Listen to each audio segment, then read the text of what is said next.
부대명이라는 얘기가 나온대요. DJ도 박도 못했던 구대명. 이 무슨 얘기일까요? 함께 보시죠.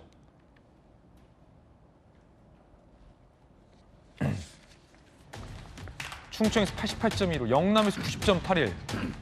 야, 이 90을 찍었군요. 누적이 89.56. 90%대 경선을 지지를 받고 있어서 지금 이게 뭐 해보나 마나한 경선이다라는 얘기가 이 데이터를 보면 나오죠. 90%대요? 90%대면 너무 일방적인 거 아닙니까? 이재명 후보 얘기 들어보시죠.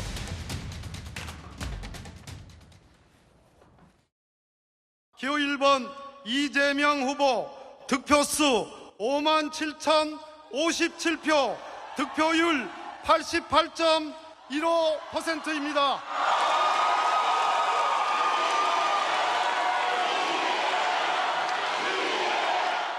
당원 동지 여러분 그리고 대의원 여러분들의 과분한 지지에 감사드립니다. 새로운 나라를 만들어 달라는 그 열망을 잘 받아 안아서 남은 일정에서도 최선을 다하도록 하겠습니다.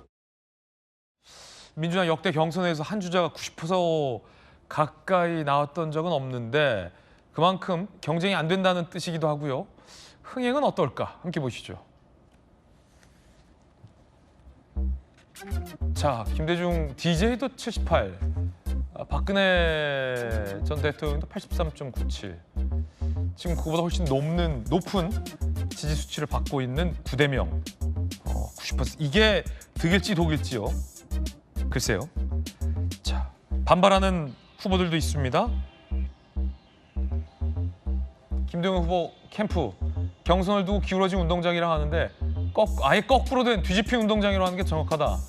김동연 후보의 충청 지지율은 최근 여론조사 2자릿수였는데 실제 충청 득표율은 한 자리에 그쳤다는 겁니다. 김동연 캠프에서는 반발하고 있는 상황입니다.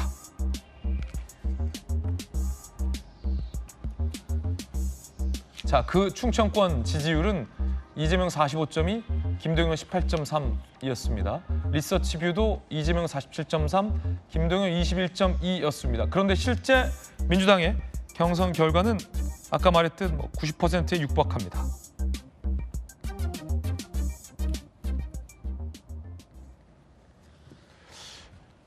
대단하다고 해야 됩니까? 아니면 일방적이라고 해야 됩니까? 조kim 변호사님.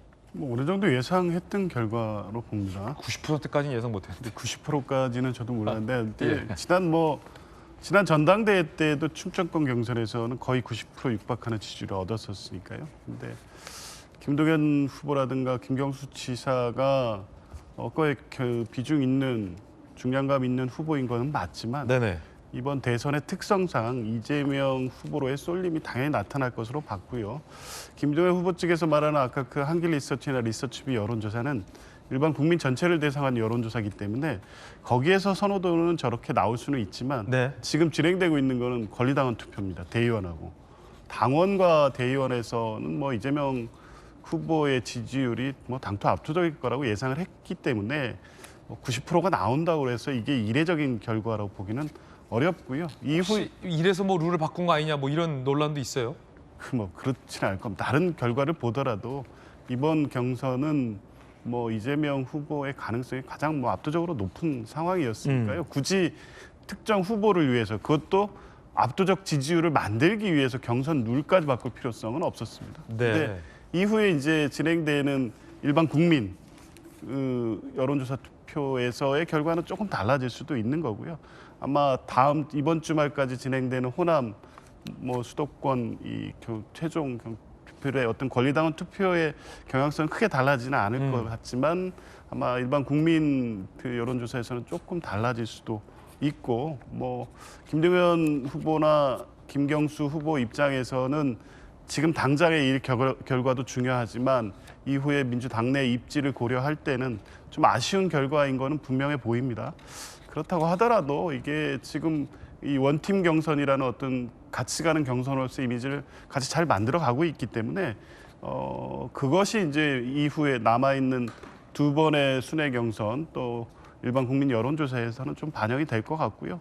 그런 거를 기대감을 갖고 같이 가면 결과적으로 이재명 후보에 대한 지지율이 압도적으로 나온다고 해서 본인에 대한 어떤 정치적 타격 이런 결과로 이어지지 않을 것이다. 이런 말씀을 드리고 싶습니다. 정혁진 변호사님은 어떻게 보십니까?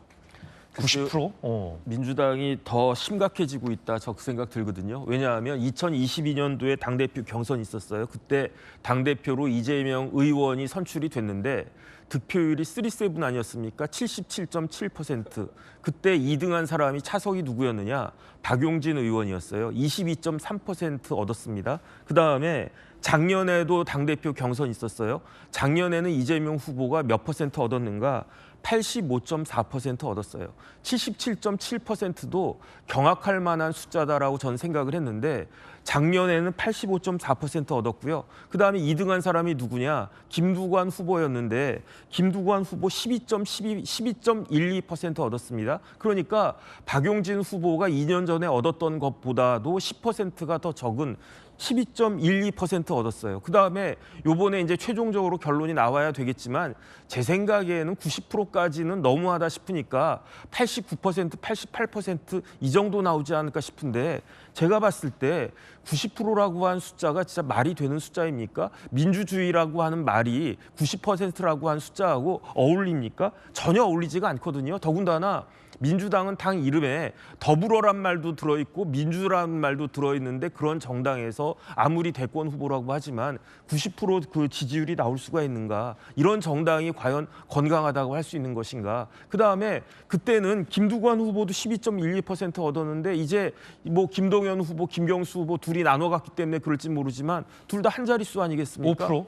제가 봤을 때는요. 오히려 민주당은 지금부터 긴장해야 된다. 저는 그렇게 느껴집니다. 여당에서 어떻게 보고 있을까요? 권영세 비대위원장 발언입니다. 과연 이게 민주주의인가? 사실상 나머지 후보들은 들러리다. 독재 국가 선거를 떠올리게 한다라고 비판했습니다. 90%. 민주당 관계자는 이런 얘기도 전했습니다. 당내 비명계 세력은 사실상 소멸 상태라는 걸 보여준 경선 결과다. 민주당 내부 일극 체제가 두드러지는 게 본선에선 독이 될 수도 있다라는 얘기도 합니다. 곽기태 의원님 어떻게 보십니까? 예, 과거에 이제 그 김대중 대통령 후보께서 당내 경선에서 약 78% 정도, 그리고 박근혜 이제 후보가 당내 경선에서 83% 정도. 그때도 굉장히 압도적인 지지세다 이렇게 했었는데 지금 이제 이재명 후보 같은 경우에는 거의 90%에 육박하는 지지세가 나오고 있는 것은 이거는 압도의 수준을 넘어서 지금 공포의 수준으로 가고 있다고 저는 보거든요. 어대명, 예, 어차피 대통령 후보는 이재명이다 하는 수준에서 이제 구대명이라는 말이 나오면 이것은 저는 공대명으로 바뀔 수 있다고 봐요. 공포의 대통령 후보. 우리 국민들께서 어렸을 때부터 교육받아온 게 있습니다. 민주주의 체제하에서 90% 이상의 어떤 여론 수렴은 불가능한 것이다. 이렇게 흔히들 교육을 받아왔거든요. 그런데 갑자기 한 후보가 물론 뭐 한 정당의 내부 경선이긴 하지만 90%의 지지를 받는다. 이런 것은 숫자가 주는 어떤 공포심이 있어요. 국민들이 보시기에 이 과연 민주적인 정당인가? 이 후보가 정말 대통령이 됐을 때 어떤 반대의 여론 이런 부분에 귀를 기울일 수 있을까 하는 공포의 수준까지 저는 간다고 보여집니다. 그런데 이 지금 경선 과정에서 2등, 3등을 하는 그 후보들이 원래는 이번에는 뭐 아니더라도 차기를 생각해서 2위 싸움을 재밌게 해보겠다. 사실 이런 데도 의미가 있다고 보여지는데 지금 2위를 싸움을 하는 두 분이 뭐 5%, 6% 이런 정도의 수준이거든요. 그렇다면 이것은 2위 싸움으로서 의미도 없다 이렇게 보여지고요. 지금 그 경선에 참여하신 두 분 중에서 한 분이 지금 반발하는 그런 모습을 보이시는데 이것은 저로서도 충분히 납득이 갑니다. 어차피 2등 경선을 통해서 좀 본인의 어떤 차기의 입지도 생각을 해야 되는데 너무 한쪽으로 쏠리는 경선이 되다 보면 본인으로서는 과연 이 경선에 어떤 의미를 부여할 것인가 하는 생각이 들 수밖에 없겠죠. 그래서 민주당 경선을 보는 어떤 시각이 참 우려스럽다 하는 부분들이 지금 나오는 그런 이야기들인 것 같습니다. 90대 5대 5. 박선미 최고는 어떻게 보십니까? 90대 5대 5. 근데 왜 90이 나오면 안 되죠? 저는 그렇게 질문하고 싶습니다. 그러니까 왜냐하면 지금 뭐 자꾸 이재명 대표의 일극 체제다 그런 어떤 당내 민주주의의 문제가 경선 과정에서 드러나고 있다라고 하는데 일단 상황을 보세요. 그러니까 득표율이 계속 올랐다라는 지적을 주시는데 지금 상황은 보통의 대선이 아니잖아요. 윤석열 전 대통령의 파면으로 인해서 조기 대선이 치러지는 거고 그 계엄, 비상계엄 사태에서 이재명 대표의 역할이 컸다라는 거는 모두가 알고 계신 사실일 겁니다. 그 전에도 총선이 있었죠. 총선 때 압승을 거두는 이 결과를 만들어내지 않았습니까? 그러니까 이전에 어떤 전당대회를 거치거나 이전 대통령 선거를 할 때와는 이재명 전 대표의 이 정치적인 입지가 상당히 다르고 다른 주자들에 비해서 어떤 정치적인 상황에서 역할을 했던 그 무게감이라든지 어떤 정치적인 이 의미가 굉장히 다른 상태에서 치러지는 대선이기 때문에 민주당 내에서 지지가 압도적인 것은 불건강한 현상이 아니라 어떻게 보면 당연하고 자연스러운 현상이라고 보는 게 맞죠.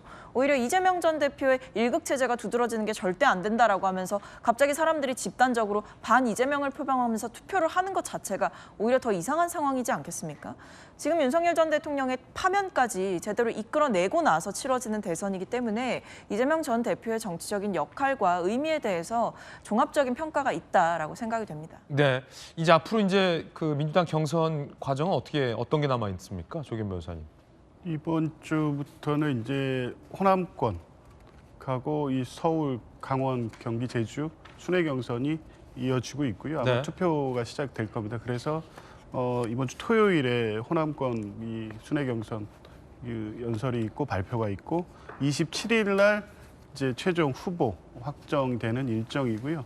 지금 이제 계속 그 순회 경선 일정에 돌입해 있는 상태입니다. 27에 바로 이제 예. 후보 한 명을 압축하는군요. 그렇습니다. 네, 과연 최종 누적 득표율은 90%를 찍을 수 있을지, 아니면 앞서 이제 정혁진 변호사님이 예측했던 것처럼 89.88이요? 88.99요? 그렇게 머무를지도 한번 좀 지켜보겠습니다.